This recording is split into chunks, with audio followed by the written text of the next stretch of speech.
calendário litúrgico, digamos, nós entramos no período do Advento, em que a expectativa da vinda do Messias, né, a respeito do Natal, inunda a igreja. Então, nossos sermões, eles terão essa temática, né, da vinda de Jesus, do nascimento de Jesus. E mesmo que muito provavelmente, do ponto de vista histórico, o nascimento de Jesus não tenha se dado em dezembro, mas qualquer que seja a data, o Verbo se fez carne e habitou entre nós. E isso enche o nosso coração de alegria. Ele é o pilar da igreja.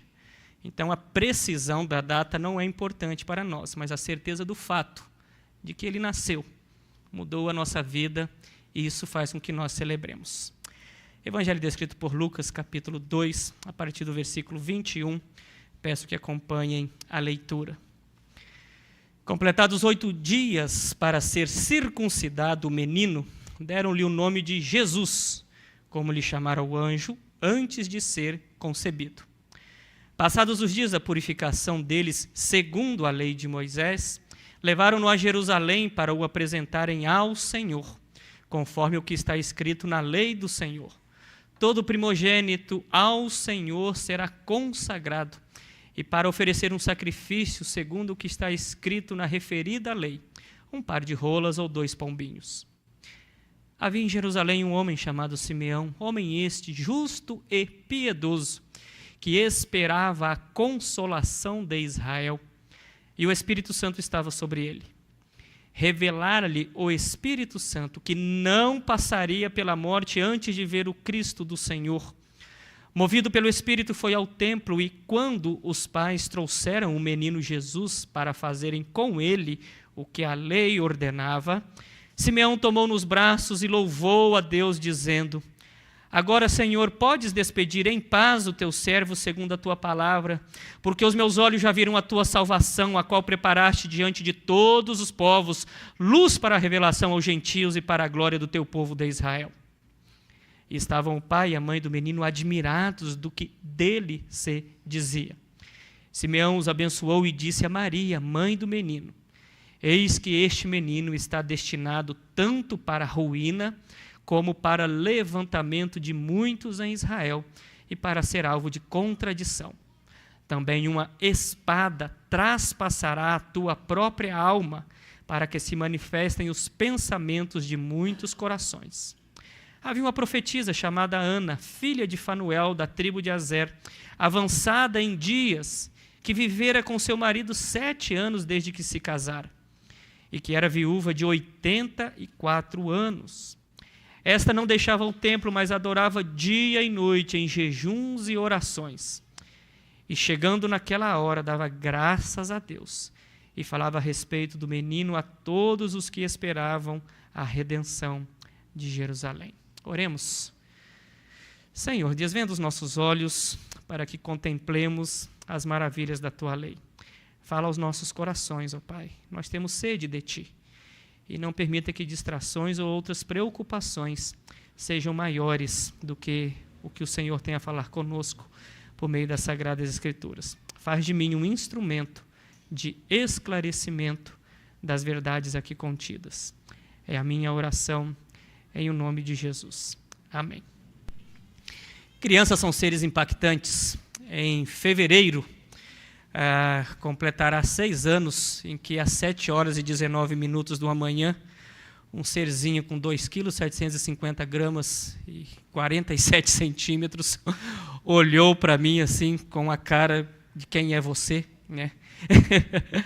E tudo, e desde aquele dia, como você toma consciência da paternidade, a vida não é a mesma. Mesmo que você goste de criança, antes de ser pai ou ser mãe, mas a paternidade, a maternidade mexem conosco de uma forma ímpar, né? Eu olho para mim, por exemplo, se antes de ter filhos eu visse uma notícia triste como nós recebemos de algumas creches ou escola maltratando crianças, você fica meio bravo, mas você fala, faz parte da vida. Quando você é pai, você vê uma imagem dessa e fica pensando, se eu não fosse crente, né? Dá vontade de vingar, digamos assim, tamanha a revolta que causa em nosso coração. Crianças são impactantes. São impactantes para os pais e para as pessoas que as rodeiam e que convivem com elas também. Não é à toa que o Senhor Jesus diz que nós devemos ser como crianças para herdar o reino dos céus em relação à pureza dos nossos corações. O texto de hoje, nós vamos olhar para 3 cenas, 3 momentos em que uma criança extremamente especial, o menino Jesus, 3 vidas que são transformadas e impactadas pela presença de Cristo. A primeira cena, evidentemente, o impacto que a presença de Jesus causa em José e Maria, do versículo 21 ao 24. A segunda cena, do versículo 25 até o versículo 35, o impacto que o Senhor Jesus causou em Simeão. E a terceira cena, o impacto que o Senhor Jesus causou numa mulher chamada Ana. Apenas para efeito de informação, esta cena aqui é única, tá bom? Não tem uma pausa entre José e Maria apresentar Jesus ao templo, entre o cântico de Simeão e as palavras de Ana. Elas são na sequência. São 3 personagens que se veem, que conversam entre eles. Então passemos a olhar para o texto e vejamos essas 3 cenas aí e como que Jesus, uma criança, é capaz de modificar a vida das pessoas ou impactar a vida de forma única e peculiar. Olhamos para José e Maria na descrição que tem da circuncisão de Jesus e a apresentação de Jesus no templo. O primeiro impacto que Jesus trouxe a José e Maria é que essa criança fez dos pais, homens ou homem, né, ou pais, um casal obediente à lei. Isso que José e Maria estão fazendo aqui, por exemplo, a exigência da lei de que aos 8 dias o menino deveria ser circuncidado, e deram-lhe o nome de Jesus. Lembre-se que era prática dos judeus a nomear a criança oficialmente, digamos que o cartório, né, do ponto de vista da tradição judaica, era a apresentação da criança. E a profecia, lembre-se, quando os anjos apareceram, diziam que o nome da criança deveria ser Jesus. E José e Maria não quiseram, digamos, inventar inovações e foram primeiramente obedientes a colocar o nome deste menino, que significa o Senhor salva. E são obedientes também para colocar na criança o sinal da aliança ao ser circuncidado. Isso é muito importante, meus queridos, esse procedimento de José e Maria. Pais que querem ter filhos criados aos pés do Senhor, pais que querem ter filhos em contatos com o Evangelho, devem ser principalmente ou antes de tudo obedientes àquilo que o Senhor os ensinou.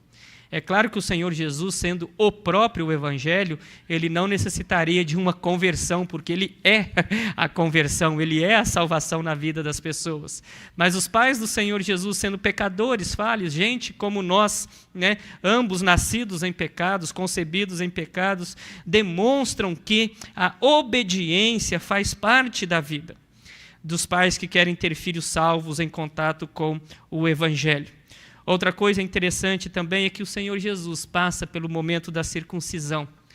E talvez essas tenham sido as primeiras gotas, que a circuncisão é o corte do prepúcio, né, no órgão genital masculino dos filhos, sejam essas as primeiras gotas que o Senhor Jesus derramou para a nossa salvação.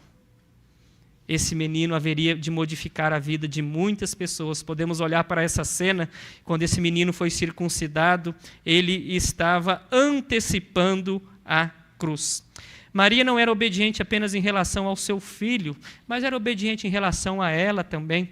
O versículo 22, quando diz, passados os dias da purificação deles, a mulher, quando você lê o livro de Levítico, a mulher depois do parto tinha um período de purificação, depois é que eles foram ao templo, né, para apresentar Jesus. E eu quero chamar a atenção da natureza do sacrifício desses pais aqui, que é muito interessante. Levaram a Jerusalém para o apresentarem ao Senhor, conforme está escrito na lei do Senhor, todo primogênito ao Senhor será consagrado, para oferecerem um sacrifício segundo o que está referido na lei, um par de rolas ou 2 pombinhos. Aqui é uma peculiaridade muito interessante, meus queridos irmãos e irmãs, porque nós temos a natureza desses pais do ponto de vista econômico. A lei dizia que o que deveria ser sacrificado seria um cordeiro, mas não havendo possibilidade de um cordeiro, você poderia oferecer um par de pombos. Não havendo possibilidade dos pombos, você poderia oferecer rolinhas. Logo, o que se vê quando eles estão oferecendo essas aves aqui, é que eles não tinham condições financeiras para sacrifícios dispendiosos. Mas a obediência os faz olhar para a lei de Deus e cumpri-la. E a lei de Deus não é pesada. Quando você olha que essas leis sacrificiais contemplam as pessoas, independentemente da sua condição financeira, nós já tiramos uma aplicação de quão triste é o Evangelho atualmente, em que a espiritualidade das pessoas parece ser medida na proporção inversa do que a Bíblia diz. Né? Olha, o seu sacrifício tem que ser maior, você vai ser abençoado na proporção do seu sacrifício, da oferta no altar, e toda essa distorção que muitos fazem para simplesmente depenar as pessoas e que nada tem a ver com o Evangelho. A lei, aliás, ela não suga, a lei, ela abençoa. Não é interessante isso? Deus, sendo Deus, poderia oferecer sacrifícios enormes de todos nós, seja do ponto de vista financeiro, físico ou algo do tipo. Mas a lei contempla do tipo, eu não estou preocupado, né? Coloque-se no lugar de Deus. Eu não estou preocupado com investimento, com ações, eu não preciso disso, eu não preciso de ouro, eu não preciso de prata, eu não preciso de animais, eu não tenho rebanho, eu não tenho fazendas. O que eu quero de você é a preocupação, o zelo de um preparo prévio em trazer para mim.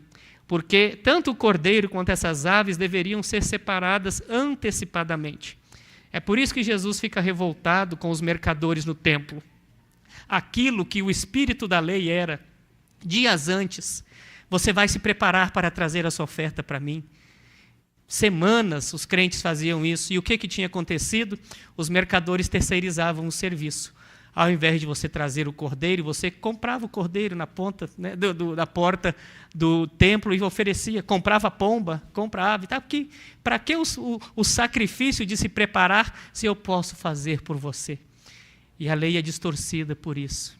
Verdadeiros adoradores, obedientes à lei, como José e Maria, são pessoas que, independente da sua situação, ofertam a Deus em obediência àquilo que Ele fez.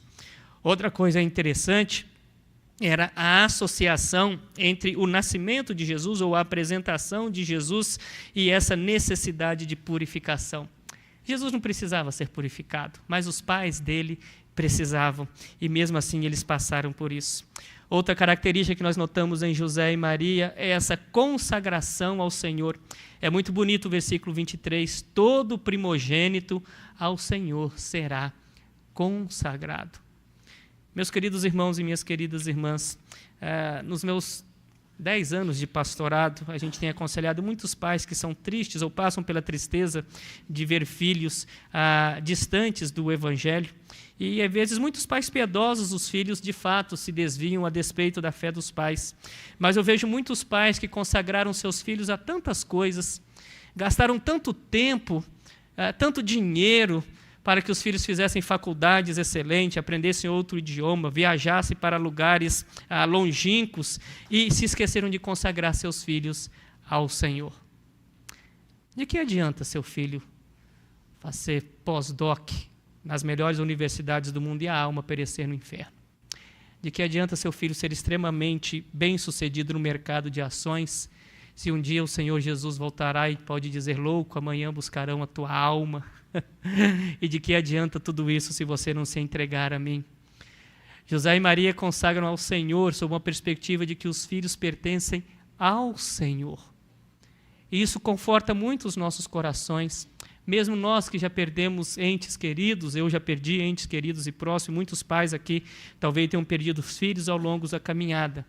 Quando você entende que os nossos filhos são consagrados ao Senhor, você não perdeu o seu filho. Deus tomou para si as pérolas preciosas que a Ele foram entregues e Ele chamou para si. A dor acontece, é claro, ninguém se alegra num momento desse, mas ter filhos consagrados ao Senhor traz uma nova perspectiva sobre paternidade, sobre maternidade. O nascimento de Jesus fez isso com José e Maria. Meus filhos não me pertencem, ou este menino não me pertence, este menino pertence ao Senhor. E aqui eu já trago uma aplicação prática, especialmente para nós do ambiente presbiteriano. Para nós, a aliança de Deus se estende a pais e filhos. Para nós, o batismo, ele substitui a circuncisão. O elemento em que as crianças entravam no pacto do Antigo Testamento, quando você vê a aliança de Deus com Abraão, era a circuncisão. E agora o sinal que as crianças recebem para fazer parte da aliança conosco é o batismo. Paulo deixa isso bem claro em Colossenses capítulo 2, quando ele diz que nós fomos sepultados na morte pelo batismo em substituição à circuncisão. Portanto, um pedido que eu sempre faço aos pais é que batizem os seus filhos, não apenas por hábito religioso, mas pela integração deles à aliança do Senhor. A graça de Deus se estende aos filhos, não por DNA, não é da lógica filho de peixe, peixinho seria muito bom para os pais crentes, né? Mas a aliança expõe o seu filho ao Evangelho. A aliança faz com que ele cresça ouvindo a palavra de Deus. E se um dia a fé vem pelo ouvir a palavra de Deus, o seu filho terá uma superexposição às Sagradas Escrituras para o dia em que ele tiver o encontro com Cristo. Então, esses pais, ou esse casal, os pais de Jesus, nos trazem essa nova perspectiva sobre o que é ser pai e o que é ser mãe. Nossos filhos não nos pertencem, nossos filhos são consagrados ao Senhor. E o maior tesouro que nós podemos dar aos nossos filhos é essa consagração, esta dedicação ao ministério, independente das nossas condições financeiras. José e Maria não estavam preocupados com a previdência de Jesus ou algo do tipo. José e Maria estavam preocupados em serem obedientes às ordens que o Senhor Deus, deu a eles enquanto pais. E aí nós vamos para a segunda cena, ela acontece ainda no templo. O Senhor Jesus, então, é circuncidado, é consagrado, os pais oferecem esse sacrifício. E tinha um homem que frequentava o templo constantemente, esse homem era Simeão. E aqui nós, do ponto de vista bíblico, nós temos poucas informações além desse texto a respeito de Simeão. Muitos pressupõem aqui, porque o texto da profetisa Ana apresenta ela como idosa, muitos pressupõe que Simeão é idoso, mas nós não sabemos. Então, nós não podemos cravar a idade de Simeão à luz do contexto aqui. Ele poderia ser alguém jovem, poderia ser alguém de meia idade, ou poderia ser alguém idoso também. Mas há algumas características muito interessantes nesse homem aqui. Um homem chamado Simeão, primeiro ele era justo e piedoso e que esperava a consolação de Israel. E o Espírito Santo estava sobre ele. Esperar a consolação do seu povo. Eu acho isso muito bonito, porque a expectativa de Simeão não era uma expectativa egoísta. A expectativa de Simeão não era, eu espero um dia em que a minha vida vai mudar, eu espero as benesses para mim. Mas a expectativa de Simeão é a expectativa que representava a ansiedade, digamos assim, de todo um povo. Quando que o Messias vai vir? Quando ele há de redimir a Israel? Roma nos maltrata, nós não temos um rei, eles nos cobram impostos, olha os pagãos, olha a nossa situação como está. E esse homem, então, diante dessa expectativa coletiva, ele expressava tudo aquilo que o povo também queria.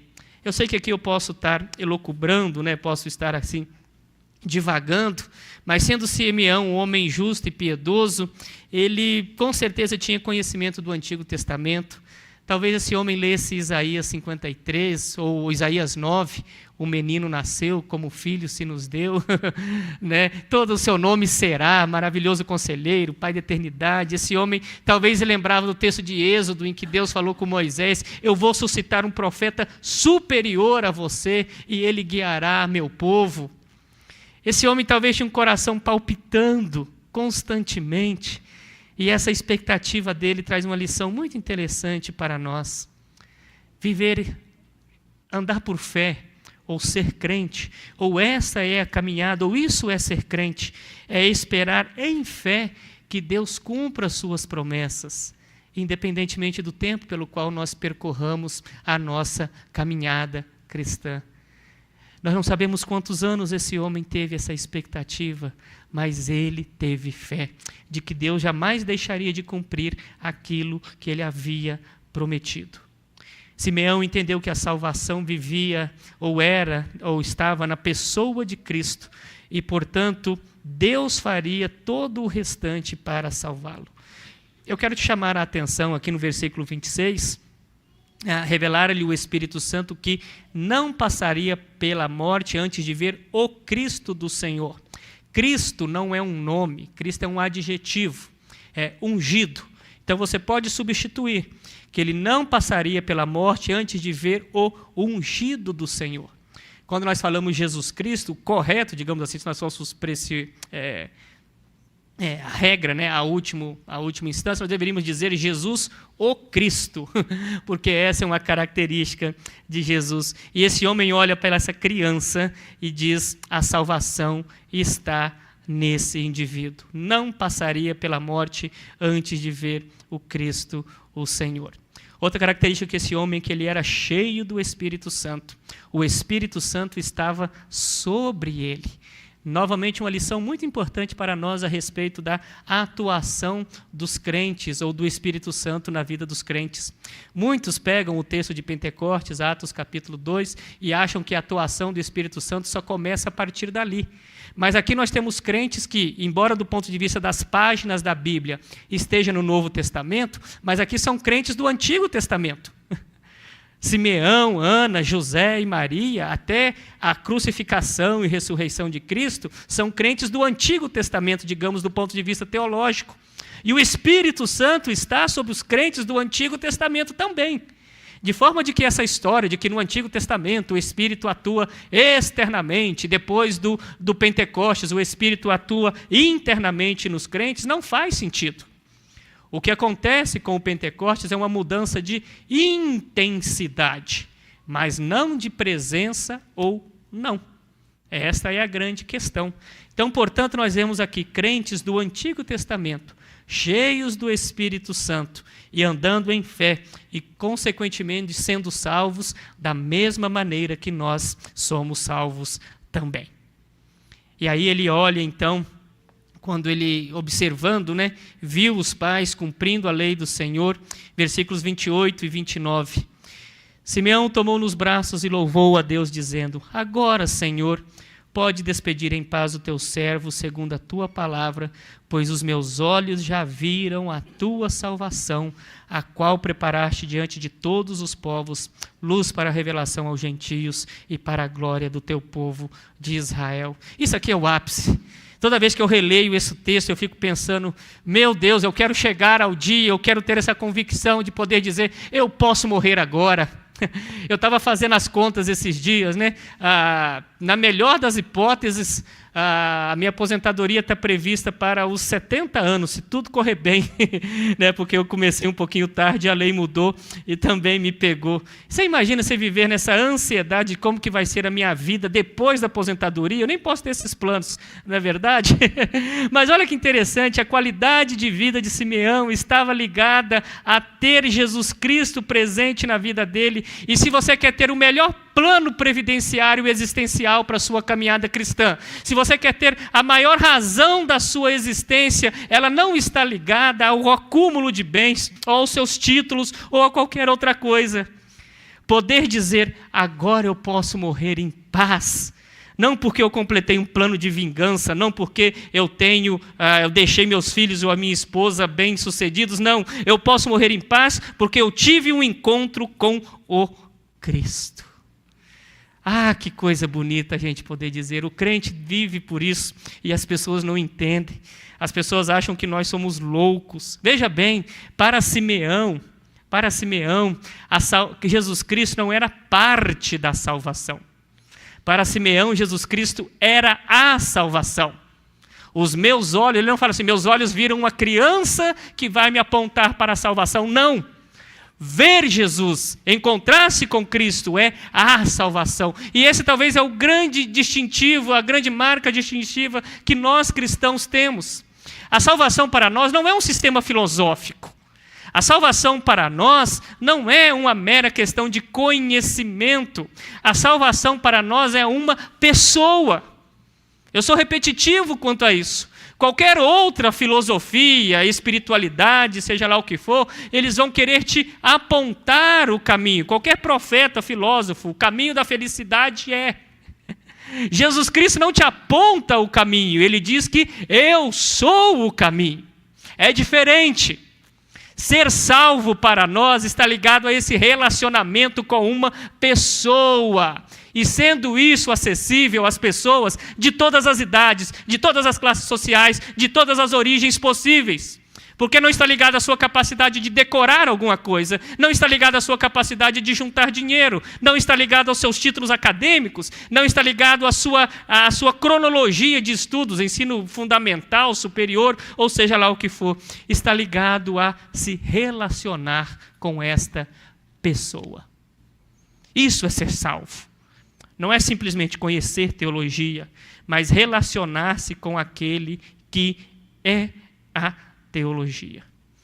E Simeão nos diz que se ele teve a vida impactada pelo nascimento e falou que poderia morrer em paz, para nós também a vinda de Cristo implica numa paz para nós.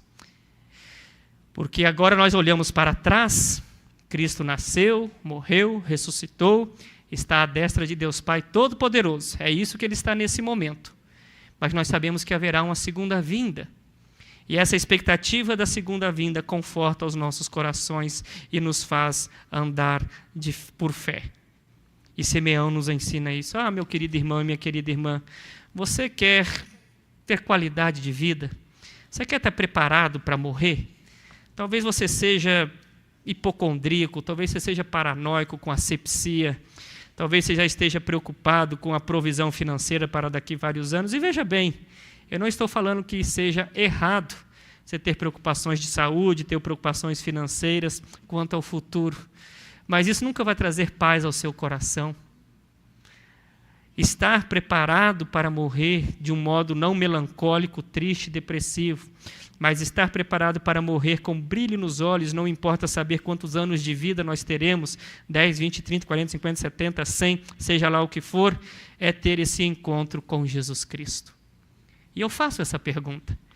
Você está preparado para morrer? Para saber se alguma tragédia acontecer com você amanhã, a sua vida não vai se encerrar? Talvez você viva com medo da morte. Talvez você viva com medo de tantas coisas que podem acontecer. Que tal você poder dormir em paz, sabendo que encontrou a salvação por meio de Jesus Cristo? Mas essa criança não veio apenas para... Simeão não anuncia apenas salvação por meio dessa criança, mas ele fala que essa criança vai causar uma divisão, ou primeiro de tudo, uma salvação para todos os povos, seja o povo de Israel e os gentios. Mas mais do que isso, olha o versículo 34. Simeão os abençoou e disse a Maria, mãe do menino: eis que este menino está destinado tanto para a ruína, como para levantamento de muitos em Israel, e para ser alvo de contradição. Também uma espada traspassará a tua própria alma. A alma traspassada aqui pela espada é a de Maria, não é a de Jesus, tá bom? Para que se manifestem os pensamentos de muitos corações. E aqui então Simeão está profetizando não apenas a salvação que vem por meio de Jesus a todos os povos, mas que este Jesus também seria motivo de contradição. Seguir a Jesus é passar por isso.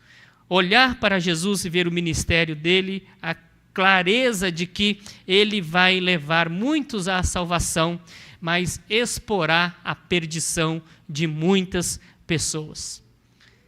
Eu fico pensando, ou me colocando, tentando imaginar o coração de Maria diante disso aqui. Ela está com o filho recém-nascido, sabendo que ele vai ser alvo de contradição e depois a cruz vai ficar muito mais clara para a vida de Jesus. A cronologia do sofrimento do filho passando pela cabeça da mãe dia após dia e ela obediente ao Senhor. A profecia de Simeão revela que desde o início Deus tinha uma missão para Jesus. E Jesus veio tanto para salvar quanto para ser alvo de contradição. Jesus não manda ninguém para o inferno, mas Jesus expõe o lugar em que as pessoas estão de perdição. E isso talvez é uma palavra muito dolorosa, porque há muitas pessoas com seus corações endurecidos, Jesus fechou o anúncio do Evangelho. E há outros que foram por ele alcançados, Jesus anunciava e explicava as parábolas, por exemplo. Eu sei que isso assusta, mas nós vivemos dizendo que as parábolas são usadas por Jesus para facilitar a compreensão das pessoas. Mas o texto bíblico não diz isso. O texto bíblico diz o seguinte, que ele falava as parábolas, porém, aos seus discípulos eles a explicava em segredo, para que os outros, ou o primeiro grupo hostil, não compreendesse. Jesus veio para causar a ruína de muitos, para esses corações endurecidos. A vida de Jesus é uma vida de que ou você abraça o pacote completo, ou você está na ruína. Você sabe o que é belo nesse texto aqui? Quando o Simeão usa esse termo aqui, ele será destinado tanto para a ruína como para levantamento. A palavra levantamento aqui no original é a mesma utilizada para ressurreição. O contraste que Simeão está profetizando é que aqueles que tiveram um encontro com esse menino e entenderam que ele é o alvo dessas profecias, que veio para redimir a Israel, serão levantados da cova e ressurgirão no último dia. Mas aqueles que não aceitarem essa criança, ou que não conviverem com a mensagem que essa criança há de trazer, vão ter uma vida arruinada ou uma vida de perdição. E com Jesus de Nazaré é assim mesmo. Não dá para você olhar para Jesus como se ele fosse, eu gosto de Jesus, ele é um mestre interessante, mas existe uma outra espiritualidade, as pessoas do tipo vão querendo fazer essa miscelânea de várias correntes. Porque o próprio Jesus disse, o próprio Jesus exige exclusividade. Eu sou o caminho, não um dos caminhos. A verdade é a vida. Ninguém vem ao Pai senão por mim. Jesus não divide a sua glória, a sua autoria da salvação com quem quer que seja. E quando as pessoas entendem de fato essa reivindicação de Jesus, de que ele é Deus, muitos se escandalizam e outros aceitam. E novamente eu faço mais uma pergunta. Qual é a sua posição em relação a Jesus? Levantamento ou ruína? Lucas nos convida a chegarmos a Jesus para sermos levantados espiritualmente falando e literalmente falando no dia do juízo final também, e não para a ruína. Nós temos aqui um terceiro personagem impactado por essa criança. Se o primeiro são os pais de Jesus, o segundo personagem é esse Simeão, agora nós temos a história de Ana colocada aqui. É muito interessante essa mulher, mesmo sendo, digamos, idosa, como que Lucas retrata a vida desta mulher. E o tempo de viuvez dela devia ser muito longo. Na tradição judaica, provavelmente ela se casou cedo, entre os 15 e os 20 anos. Então, vamos chutar aí, se você arbitrar um número aí, né, com 15, ela ficou viúva depois de 7 anos, né? Esse aqui viveu com seu marido apenas 7 anos. Pensa essa mulher viúva dos 22 até os 84 anos. É muita coisa. E essa mulher, essa viuvez, não amargou o coração desta mulher. Muito pelo contrário, fez ela servir a Deus. A vida de Ana é um exemplo de como podemos servir a Deus em todas as fases da vida. Pais, talvez novos, como Maria e José. Simeão, talvez um homem de meia idade, ou jovem também. E Ana, aqui sim, uma idosa de 84 anos e viúva. O que eles têm em comum? Frequentavam o templo. Você sabe o que José e Maria, Simeão e Ana nos ensinam, meus queridos irmãos? É que o extraordinário na nossa vida acontece por meio de práticas ordinárias na nossa caminhada. Qual foi o grande instrumento espiritual, mágico, estumbante que aconteceu na vida? Nem sei se existe essa palavra estumbante, né? Retumbante pode ser. Mas qual foi o grande instrumento místico, digamos, que fez com que esses indivíduos tivessem a vida transformada? Foram no templo. Marcaram presença no culto. Olha que interessante, meus queridos irmãos. Esse homem e essa mulher não participaram de campanha nenhuma, não trouxeram nada ao altar do ponto de vista místico. Eram judeus, evidentemente, obedeciam à lei cerimonial, mas eram principalmente indivíduos que frequentavam o templo e louvavam a Deus. Talvez você pode imaginar Simeão olhando as crianças passando. Qual será que é Jesus, hein? Que ele frequentava todos os dias. Não, esse aqui é muito levado, não dá não, né? Esse aqui é mais quietinho. Ah, esse aqui pode ser, tá bom? Ou alguma coisa do tipo. Olhe para a Ana também. Mas o que eu quero chamar a atenção é que o ponto de inflexão na vida desses indivíduos, de Simeão e de Ana, o ponto de virada aconteceu por meio de uma questão ordinária, simplesmente estando no templo junto com os irmãos, seguindo uma liturgia judaica, que não tinha nada de exagerado, nada de místico do ponto de vista que nós vemos hoje. Eu não sou legalista, meus irmãos, quanto à presença na igreja, escola dominical, cada um temos nossas rotinas e por aí. Mas eu quero chamar a sua atenção para a facilidade com que nós abrimos mão de estarmos presentes na casa de Deus. E eu bato nessa tecla insistentemente.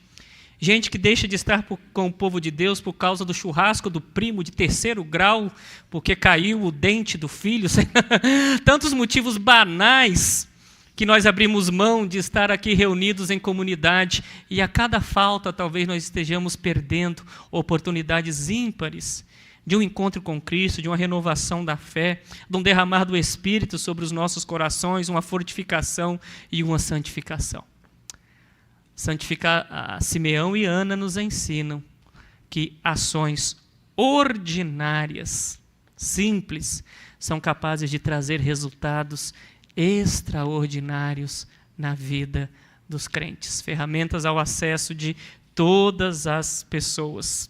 Por meio da sua vida piedosa, Ana serviu ao Senhor. E não apenas serviu, Ana nos chama a atenção para que aqueles que têm esse encontro com Cristo tornam-se proclamadores do Evangelho. Olha o versículo 38, que bonito. E chegando naquela hora, dava graças a Deus e falava a respeito do menino a todos que esperavam a redenção de Jerusalém. Quem recebe graça, compartilha a graça. Quem teve essa vida transformada por um encontro com o Senhor Jesus, não se contenta em guardar isso apenas para si, mas espalha isso como todos os que estão ao redor. Olha, o meu coração era ansioso pela vinda do Salvador, mas agora eu vi esse Salvador, a minha vida agora faz sentido, os meus olhos se abriram e eu quero que você conheça esse Salvador também e caminhe comigo para isso. Você tem louvado a Deus por esse dom da salvação? Porque é interessante isso. Veja bem, Ana viu o Salvador, reconheceu o Salvador e louvou a Deus por isso. Simplesmente, abre aspas, né? Simples, mas pela existência desse Salvador. Nós corremos o risco, e aqui eu chamo a atenção para nós pastores, e digamos os crentes que estão há muito tempo na jornada cristã, aquilo que nós costumamos chamar da banalização do sagrado. Como nós somos criados nesses bancos da igreja há muito tempo, o nosso círculo de amizade é cristão e por aí vai, e isto é bênção, mas, digamos, o excesso de bênçãos nos leva a desvalorizá-las e perder a noção do quão precioso é ter sido alcançado pela graça. O quão precioso é ter nascido num lar cristão. O quão precioso é poder ter uma comunidade na fé que ora com você, que caminha com você, que conversa contigo. Isto é muito importante. E Ana nos dá essa noção dessa missão que nós devemos ter. Não tenha medo, não. Faça como Ana. Fale com as pessoas a respeito desse evangelho. Talvez na sua rotina, a coisa mais simples, um funcionário que vai na tua casa, o porteiro do prédio que você frequenta, um parente que talvez você tenha até desistido de convidá-lo, mas faça isso. Em que se resume a sua vida? Nós deveríamos louvar a Deus por tudo aquilo que Ele nos fez por nós e compartilhar com as pessoas a obra dEle por nós. E eu espero que a sua história, aqueles pais que já são crentes, digamos assim, que aprendam com José e Maria a consagrar os seus filhos serem obedientes à lei. E quando nós olhamos para Simeão e para Ana, aqueles que vivem na expectativa da consolação para os seus corações, que este encontro com Cristo, não é encontro com o pastor, com a igreja ou com a denominação, mas um encontro com Cristo real, uma mudança de vida, faça com que você possa dizer e tenha essa paz para dormir: Senhor, eu não sei quantos anos eu vou viver, mas despeça em paz o teu servo, porque os meus olhos já viram a salvação. Que Deus nos abençoe e transforme o seu coração também com o impacto dessa criança que se fez carne.